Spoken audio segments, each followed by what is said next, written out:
हाय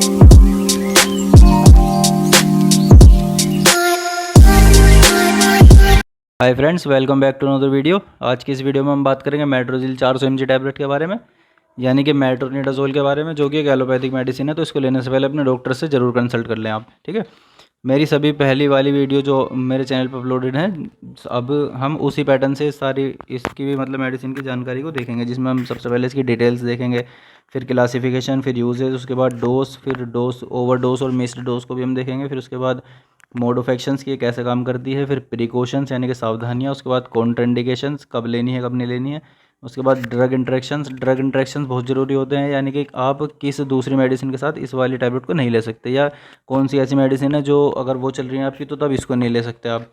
फिर ये भी देखेंगे हम। फिर लास्ट में इसके साइड इफ़ेक्ट और प्राइस के ऊपर भी हम बात करेंगे। तो इन सब टॉपिक के अंदर इस मेडिसिन की लगभग सारी जानकारी कवर हो जाएगी, तो बन रही है वीडियो के साथ लास्ट तक। तो गाइस, अगर आप मेरे चैनल पर नए हैं और चैनल को अभी तक सब्सक्राइब नहीं किया है तो सब्सक्राइब कर लें और बेल आइकन को भी दबाएं, जिससे आने वाली वीडियो की सभी नोटिफिकेशन आपको सबसे पहले मिलती रहे। तो चलिए स्टार्ट करते हैं, जान लेते हैं इसकी डिटेल्स। फ्रेंड्स, ये एक एलोपैथिक मेडिसिन है। इसके अंदर मेट्रोनिडाजोल 400 mg एक एक्टिव इंग्रेडिएंट होता है।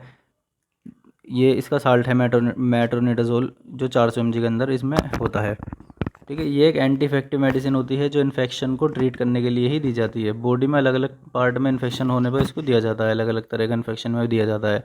लाइक बैक्टीरिया से होने वाले बैक्टीरियल इन्फेक्शन को ट्रीट करने के लिए भी दिया जाता है, जैसे एम्बियो या एम्बियो लाइक ऑर्गेनिज्म जो होते हैं, जैसे कि प्रोटोजोआ, पैरासाइट वगैरह, उनसे जो इन्फेक्शन हो जाता है उसको ट्रीट करने के लिए इसको दिया जाता है, ठीक है। क्लासिफिकेशन देख लेते हैं इसका।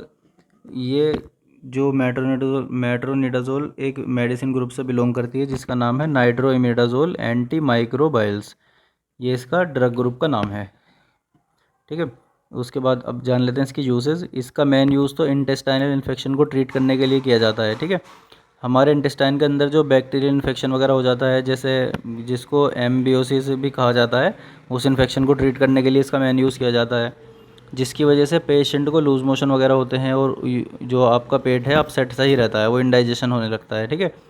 इसको सेक्सुअली ट्रांसमिटेड डिसीज़ को इन्फेक्शन जो सेक्सुअली ट्रांसमिटेड डिसीज़ होती है उस इन्फेक्शन को ट्रीट करने के लिए भी किया जाता है, जैसे यूरोजेनिटल वगैरह हो जाती है, या ट्राइकोमोनाइसिस वगैरह हो जाता है, जो अनप्रोटेक्टिव सेक्स करने की वजह से होता है। उन बीमारियों को भी ट्रीट करने के लिए इसका उपयोग किया जाता है। जियार्डियासिस वगैरह में इसका यूज़ किया जाता है। लेडीज़ में वाइट डिस्चार्ज की या लिकोरिया जिसको बोलते हैं, जिसमें सफ़ेद पानी वगैरह का डिस्चार्ज होता है, या कमर कटना जिसको बोल देते हैं आम लैंग्वेज में, उसमें भी इसका यूज़ किया जाता है उस बीमारी को ट्रीट करने के लिए, ठीक है। और बाकी गम्स इन्फेक्शन वगैरह के लिए भी इसका यूज़ किया जाता है। टूथ इन्फेक्शन या डेंटल इन्फेक्शन जिसको हम बोल सकते हैं, उसको ट्रीट करने के लिए भी इसका यूज़ किया जाता है। और स्किन्स में जो वेरियस टाइप का इन्फेक्शन माइक्रो ऑर्गेनिज्म की वजह से हो जाता है, उसको भी ट्रीट करने के लिए इसका उपयोग किया जाता है, ठीक है। अब बात कर लेते हैं इसकी डोज़ के बारे में। एडल्ट में इसकी डोज 500 mg से लेकर 750 mg तक दिन में 2 से 3 बार तक दी जा सकती है। 5 से 10 दिन तक कंटिन्यू भी दे सकते हैं इस डोज़ को हम, ठीक है। और डॉक्टर आपकी कंडीशन का अकॉर्डिंग ही डिसाइड करेंगे वैसे तो इसकी डोज़ को, ठीक है। ज़्यादा भी कर सकते हैं और कम भी कर सकते हैं, बट एक दिन में 4000 mg से ज़्यादा इसकी डोज को नहीं दी जा सकता पेशेंट को। आपको नहीं लेनी है 4000 mg से ज़्यादा। ये इसकी मैक्सिमम डोज होती है 4000 mg पर डे। बच्चों में तो इसकी डोज 35 से 50 mg पर केजी बॉडी वेट तक ही सीमित होती है, जो छोटी छोटी डोज में कन्वर्ट करके आप पेशेंट को दे सकते हैं। मतलब बच्चों को जो है 35 से 50 mg पर केजी तक ही देनी है, वो भी छोटी छोटी डिवाइडेड डोज के अंदर। ओवरडोज की बात कर लेते हैं। अगर हम इसकी ओवरडोज से आपको नोज़िया, वोमिटिंग, हेडेक और डायरिया वगैरह भी हो सकता है।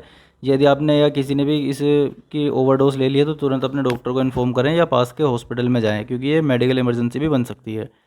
कभी भी किसी भी मेडिसिन की ओवरडोज तो वैसे भी लेनी नहीं चाहिए आपको, इसके साइड इफेक्टिव होते हैं। अपने प्रिस्क्रिप्शन के अकॉर्डिंग ही किसी भी मेडिसिन की डोज जो है, जो आपको डॉक्टर ने एडवाइस करी है, प्रिस्क्रिप्शन लिख के दिया है, बस उसके अकॉर्डिंग ही लेनी चाहिए डोज। अब जान लेते हैं इसकी मिस डोज। यदि आपसे इसकी कोई डोज मिस हो गई है तो अब ऐसा ना करें कि भाई अगले टाइम में डबल डोज ले ली, बस जब याद आए तभी इसकी डोज को ले लें, और जब तक अगली वाली का ही टाइम हो गया तो फिर बस अब अगली वाली से ही डोज को कंटिन्यू लेते रहें। ये ना करें कि अब ये वाली डोज छूट गई थी भाई तो अब अगले टाइम में डबल ले ली, ऐसा ना करें बिल्कुल भी, ठीक है। जान लेते हैं इसके मोड ऑफ एक्शंस की कैसे काम करती है। मेट्रोनिडाजोल जो है वो बैक्टीरिया की ग्रोथ को रोककर काम करता है। मतलब वही पूरा सेम है मामला जो अदर एंटीबायोटिक्स करती हैं, सबका एक ही रोल होता है। ये बैक्टीरिया की ग्रोथ को रोक कर काम करते हैं। बैक्टीरिया की ग्रोथ के लिए जो एक इम्पोर्टेंट जो फिजियोलॉजिकल प्रोसेस होता है, जिसमें उसको उसमें बाधा डाल देता है। ये जो इसके बैक्टीरिया की ग्रोथ के लिए जो प्रोसेस होता है उसमें बाधा डाल के ये काम करता है, उसको ग्रोथ को रोक के। और फिर अब जिससे बैक्टीरिया की ग्रोथ रुक गई तो बैक्टीरिया मरने लगेंगे, किल होने लगेंगे, ख़त्म होने लगेंगे, जिससे उससे होने वाला इन्फेक्शन रिकवर होने लगेगा। ठीक है, जान लेते हैं प्रिकॉशंस यानी कि सावधानियाँ। प्रेगनेंसी में देख लेते हैं। सबसे पहले प्रेगनेंसी में इसको तो बिल्कुल नहीं लेना चाहिए। ठीक है, इसके बहुत ज़्यादा साइड इफेक्ट आपको देखने को मिल सकते हैं। यदि आप प्रेग्नेंट हैं या प्रेगनेंसी प्लान कर रही हैं तो अपने डॉक्टर को ज़रूर बता दें, क्योंकि इस वो आपको फिर उसके अकॉर्डिंग ही दूसरी कोई मेडिसिन प्रिस्क्राइब करके आपको प्रॉपर ट्रीटमेंट करेंगे। ठीक है, ब्रेस्ट फीडिंग में देख लेते हैं। यदि आप महिला हैं और बेबी को दूध पिलाती हैं तो आप इसको यूज़ ना करें। ठीक है, ब्रेस्ट फीडिंग के दौरान ये सेफ़ नहीं होती है। बस जब आपका ट्रीटमेंट पूरा हो जाए उसके एक दिन, उसके बाद भी एक दिन का आप गैप ले लें बेबी को दूध पिलाने में। ठीक है ना, क्योंकि ट्रीटमेंट के दौरान या तो बेबी को दूध ना पिलाएं या फिर अपने डॉक्टर से इसको चेंज करा लें मेडिसिन को, अगर आप एक ब्रेस्ट फीडर हैं तो। ठीक है, और बेबी को अगर कुछ और नहीं खा बेबी अगर कुछ और खाता पीता नहीं है आपको, या ज़्यादा छोटा बच्चा है वो ओनली दूध ही पीता है, तो अपने डॉक्टर को बता दें, वो आपको फिर उसी के अकॉर्डिंग दूसरी मेडिसिन प्रिस्क्राइब कर देंगे।